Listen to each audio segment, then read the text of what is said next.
Welcome to YIMBY Nation, a podcast exploring U.S. housing and the roadblocks to building more equitable neighborhoods. Join Jimmy, Peter, and V as they, and special guests, offer their unique perspectives on building more diverse communities and addressing the social problems that emanate from the lack of decent, safe, and affordable housing.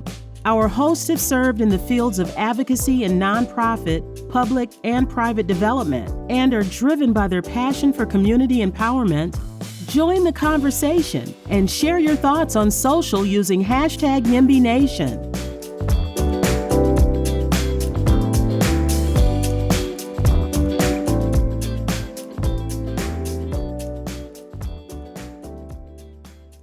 Welcome to YIMBY Nation. This is our 10th episode, and today we are very excited to have with us Ms. Valerie White. Valerie is the Senior Executive Director at the New York City Local Initiative Support Corporation, which we call LISC.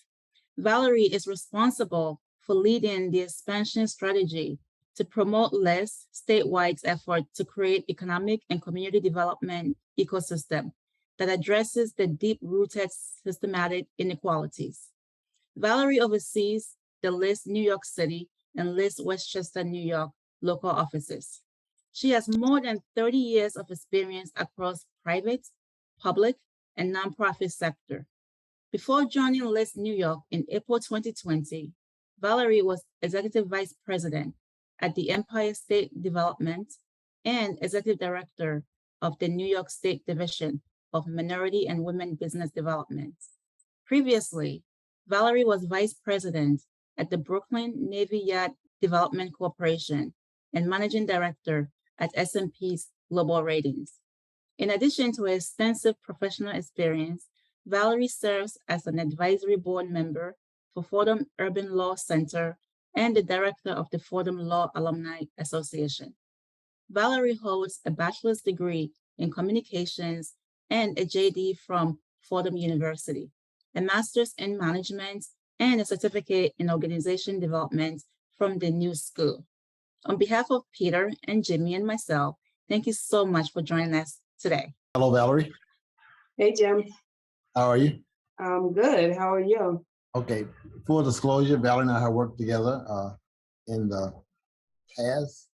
I can't remember how long ago or for how long, but it was quite a period of time. V just talked about your extensive background. For our listeners who don't know what LISC is, tell us about some of the things that LISC is involved in and what brought you to LISC, New York.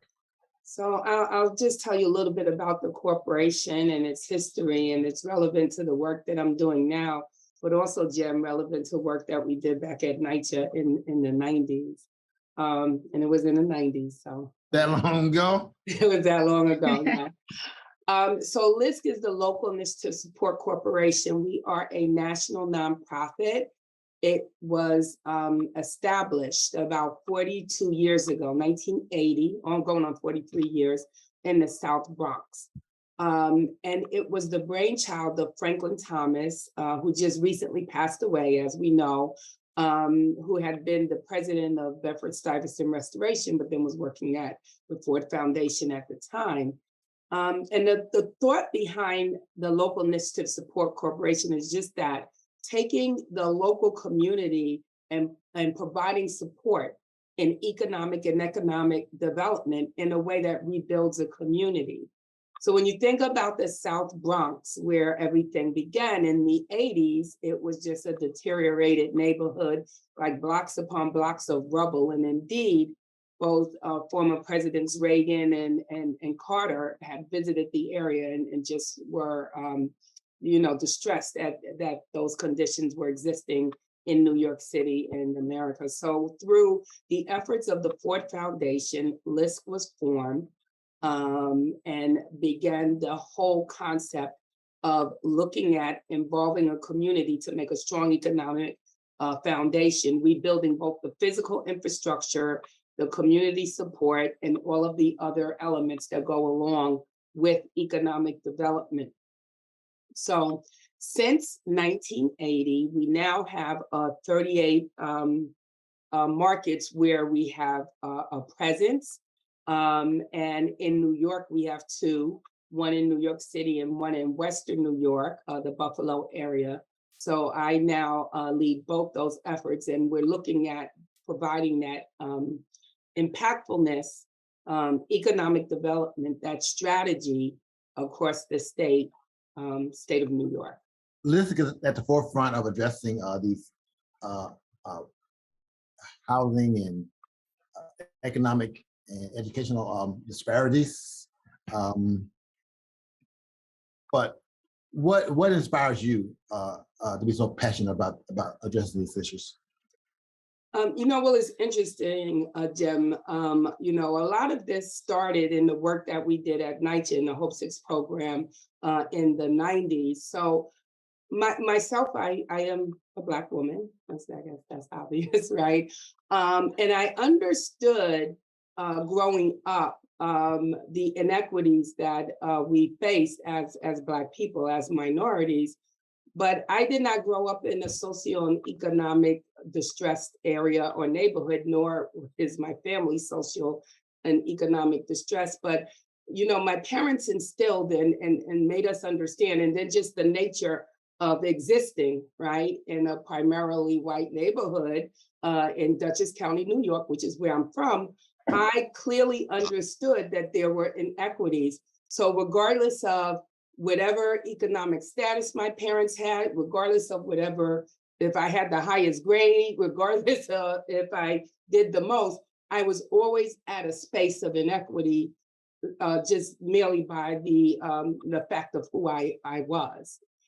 It became more evident to me when I came down to New York. I went to Fordham University in the city and then saw a little bit more of different economic disparities. And while there are 2 very distinct positions, the inequities are very similar and the same. So as I, started my work life and initially started working at NYCHA doing demographic analysis to support grant applications and just statistics and what was needed for the Housing Authority to continue to get its money as the New York City Housing Authority, just very deep in the statistical analysis of what those disparities were and what that meant to some of the basic rights of humans, housing, food, the opportunity to grow just became very paramount. So the time in the department, Jim, when we did the work together in the Department of Asset Management and Market Operations, when we were looking to provide other types of opportunities, home ownership, so that people would actually have an asset that they can pass on to their family, that really started to inspire the work that I did. And it sort of informed everything that I've been doing ever since, even my time on Wall Street, and then the other nonprofits I worked for afterward. Hi, Valerie. Were there any particular individuals that inspired you to do the work that you do? I'm curious. Yeah, well, I'll start with my parents. Both my parents have had careers in public service. My father was in MSW, working for New York State Department of Corrections as a deputy commissioner at one point, looking at the issues of recidivism, many things that we discussed today that are part of the communities that we serve at LISC.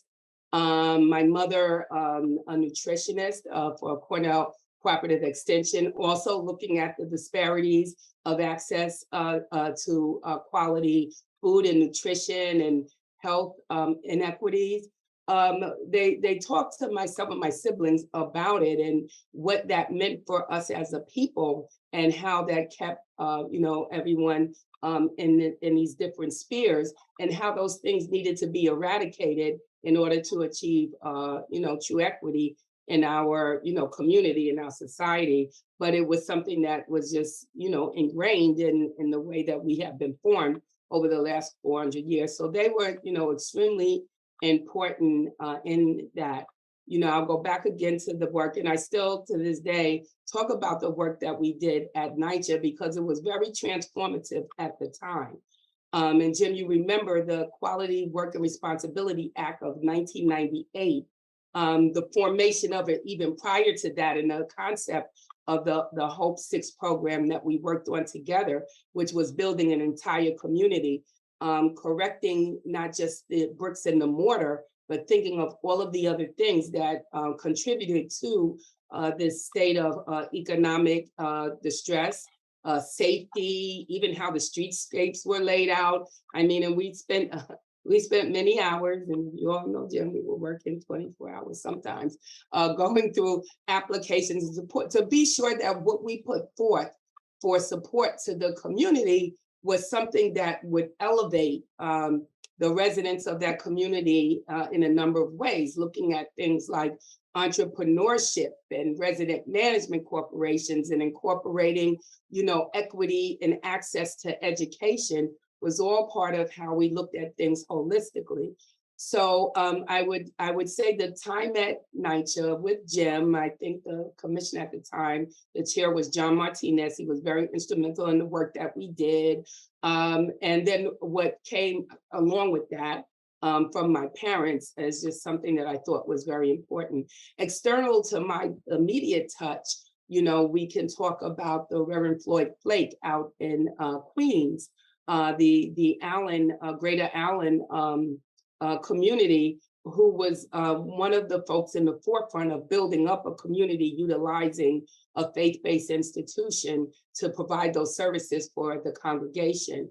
And of course, the late Calvin Butts, who just died yesterday, right? Who not only brought the elements of housing and senior housing, but also the economic development, access to food, and that Pathmark transaction. That deal was tremendous for Harlem, and it was a lot going on because you did not have chain retail operations coming to communities like that.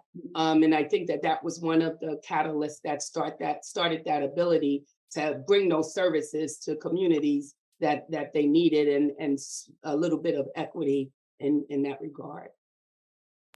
That's terrific. Thank you. So Valerie, as I'm listening to you, I do have to say that, the more I read about LISC and also your background, it's truly inspirational. I listened to you just share about your background and your family and what inspired you to do LISC. I can't help but think about my own. I'm from Ghana, West Africa. I was born and raised in the Ashanti region. Ghana being a newly developed country, my parents, they built roads and construction, and I just remember them just hiring so many of the local workers because they also believed in that it takes a village to grow. They also believe in the local community coming together to rebuild and to be able to grow together, the economic support that they provided for each other. I see a lot of that in what you are doing and what you have achieved for LISC. Similarly, one of the reasons why I became a construction manager and also ultimately have recently become a real estate developer is as I'm developing in these poor communities, I see the transformation of that one little thing that we did, how it transformed that little neighborhood. So it's such an impact that LISC is doing this on such a national level. So I can only imagine, just the number of lives that you change. It's truly amazing. So I wanted to just tell you that. Well, I thank you, and thank you for the work that you all do. And I had the opportunity to go to Accra about a year ago, right? And looking at it as a rapidly developing country with on the continent, and would love to see more investment from African Americans there. There's a lot of other countries that are coming in, investing in the fishing industry. I noticed that, agriculture as the infrastructure is being built out and the roads. So I thought that was very interesting. So I did go there, for a leisure visit, But subsequently, I've been to the Afro-Cities Conference in Kenya, which brought together like 20,000 people across the world to talk about the need of intermediary cities and building, much like we're talking about at LISC, community and economic development, just flat out, community infrastructure, hospitals, schools, all of the things that are needed because those cities' populations are growing.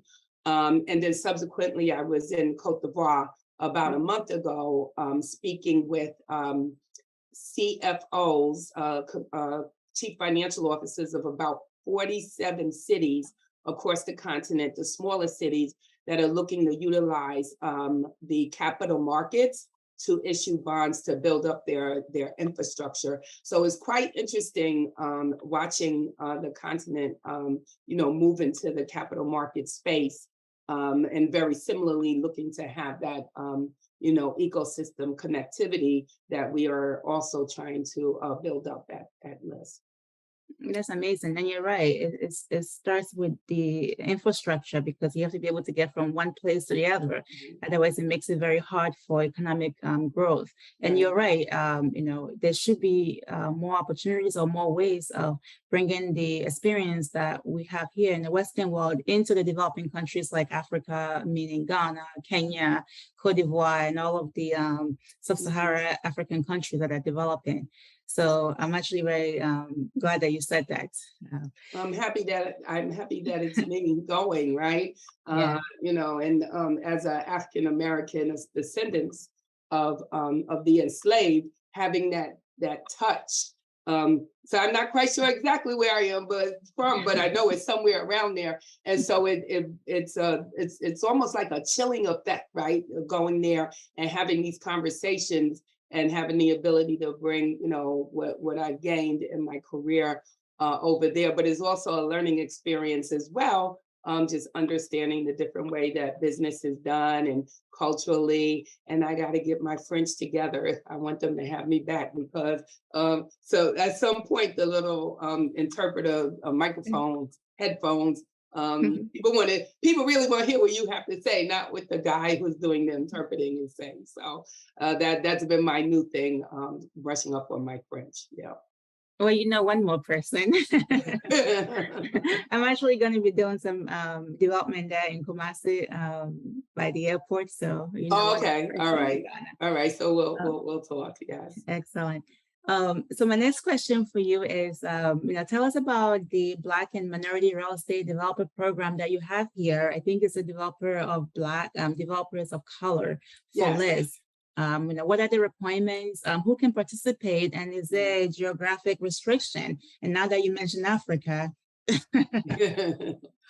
Well, the Developers of Color program for LISC New York came out of just our interaction with developers who were not having the same access to opportunity or the access to capital that other developers were having. Now, as a community development financial institution, a CDFI, on our national balance sheet, we do lend to development projects across the country. And so each of the particular 38 offices are responsible for originating, putting the pipeline together, but tying it into that ecosystem I talked about of housing and entrepreneurship and all of those things.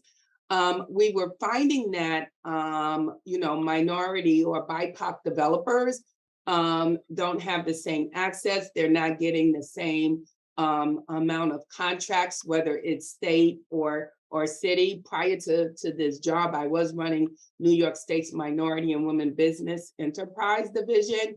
And that was always a big thing, really holding the state agencies to the legal requirement of a certain percentage of targeting, MWBEs. So what would happen is they would either be a lot of W's who, despite all of our efforts, might not have really ran the company, right? And might be your husband, and we're going to try to prove it if it is.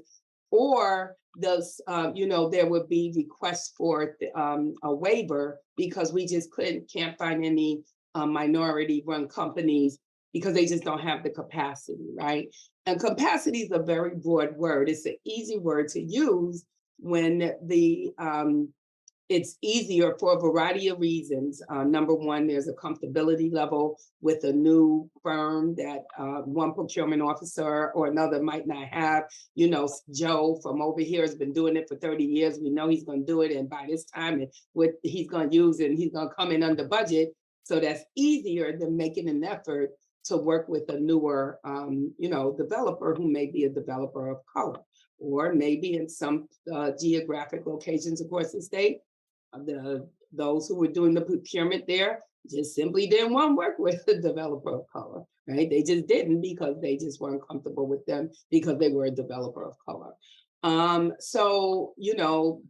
When we look at that, and it's very similar with access to capital, the ability to raise capital, working capital, because in order to be a developer or a contractor of any large scale or a construction firm, you need capital because you don't get paid till the thing is done, right?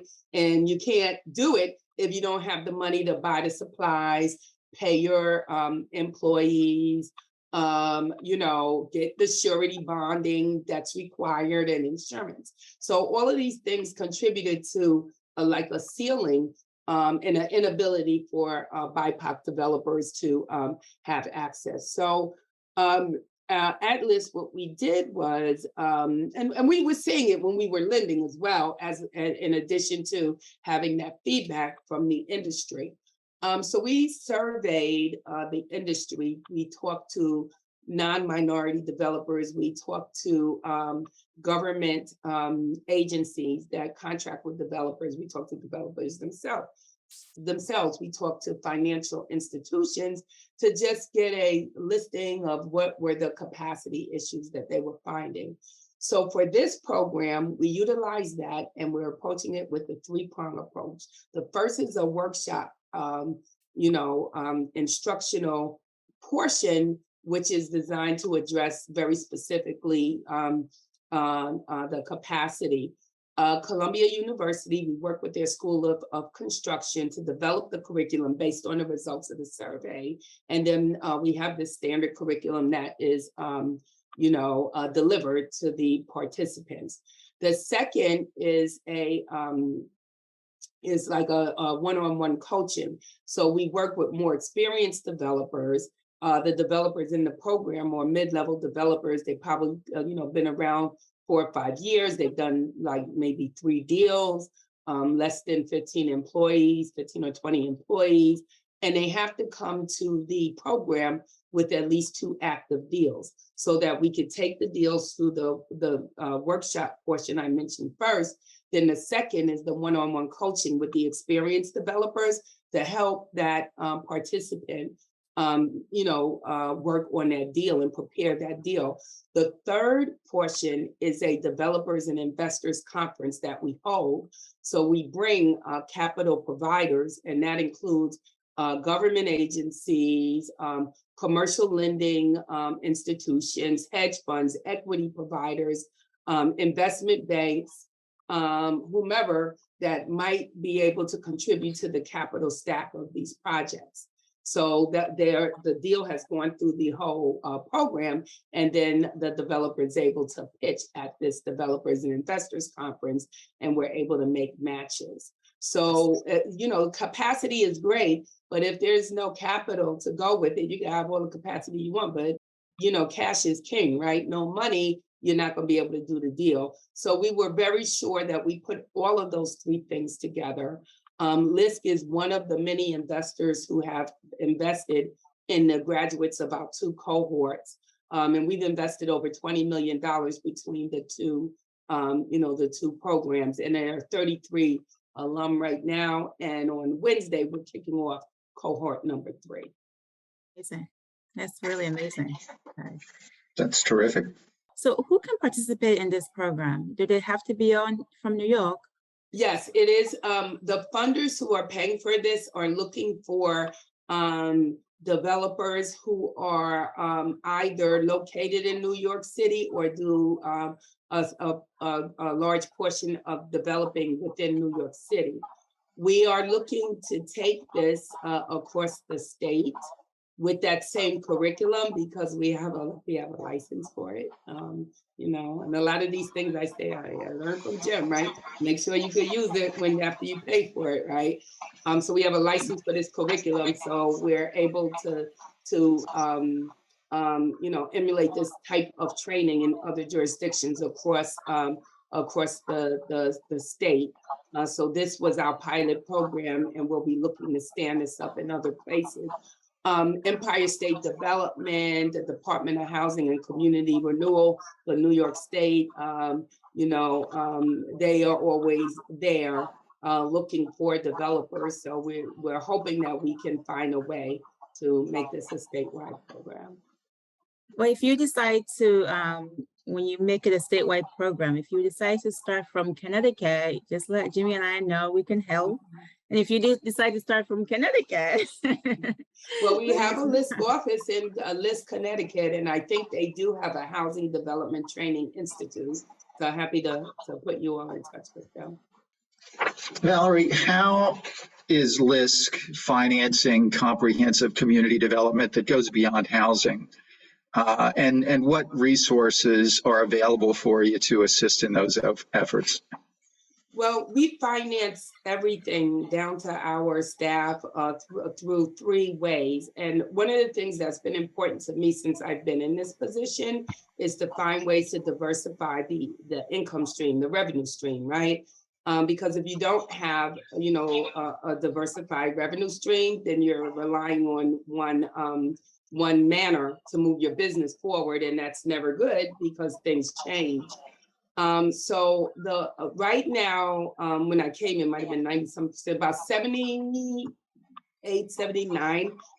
of our income comes from our development activities and funders and investors that provide, you know, pretty much, you know, gifts, funding gifts through, you know, the traditional development process. And that includes corporate philanthropy offices, financial institutions. I think we have a couple of foundations, for instance, like Trinity Wall Street is one that we work with. The New York Community Trust is another. So we have, you know, regular gifts that we work with. And then we have an entire process where we sit down and lay out our strategy annually. So our sort of regular funders hear from us in the October or November of the year prior to the funding year, and we just try to align, you know, philosophies as it relates to funding, and that shifts, right? There was a time during COVID when, you know, small business grants were very important, and Black Lives Matter equity was important. There were other times where it was education. So we tried to ensure that we have a diversity of what funders who have, you know, that contribute to the issues that, you know, we stand up as an intermediary, right? Because we redeploy that money back into the community, right? We're not the providers of the services directly. We work with business development organizations, nonprofit community organizations to provide that funding so that they have the boots on the ground, know the communities best, and can you know, effectuate the initiatives. But I wanted to be sure that we were looking at other opportunities and capitalizing on our lived experience as an organization and our reputation in the industry. So we are looking to do a couple of things. We are originating, you know, new fee-for-service contract opportunities where we can get net revenue from that income and utilize that to reinvest in our work. So one example is that we have with the New York City Housing Authority, NYCHA, we are working with their PAC contract. We engaged with another nonprofit that has, including them, 4 nonprofits that are working through the PAC process. And LISC's role there is to identify consultant services who can help residents go through the process of RAD and determining how they like to implement the RAD for their particular development. And we are identifying a list of contractors, vendors, consultants that can do that, primarily BIPOC owned, right? Because it's always good if the consultants look like the people that they're helping, because there's a cultural integrity to that. And we are contract managing that. But that's been something we're very excited to be a part of, but it also provides additional income. We've done, of course, we lend. So we get origination fees off of our lending. So in order to do that, I'm looking to grow our lending portfolio. Or across the state, there's opportunities. So we don't just lend for housing, we lend for a variety of commercial real estate and other community facilities that contribute to, economic development, entrepreneurship. We have invested in accelerator space, healthcare facilities. We're looking at a food co-op. We've done home ownership with Habitat invested in their net zero program for modular home ownership. So really like looking across the spectrum to do that. So we'll continue to start to think about other ways to diversify our income stream. But I think nonprofits in general are having to do that, right? We're in a different space than maybe 10, 15 years ago, where you just had a dinner, everybody gave you $100,000 for the table, you would go about your business. Now that it doesn't work like that anymore. We have social impact metrics and key performance indicators, and we have to really identify return on investment to funders in a way that I think traditional nonprofits are not used to doing. So we're able to do that at LISC New York, but also know that we have to diversify our income stream. It's okay to be a nonprofit, but you can't. If you're a nonprofit in the red and you don't have any money, then you're just gonna turn into a non, right?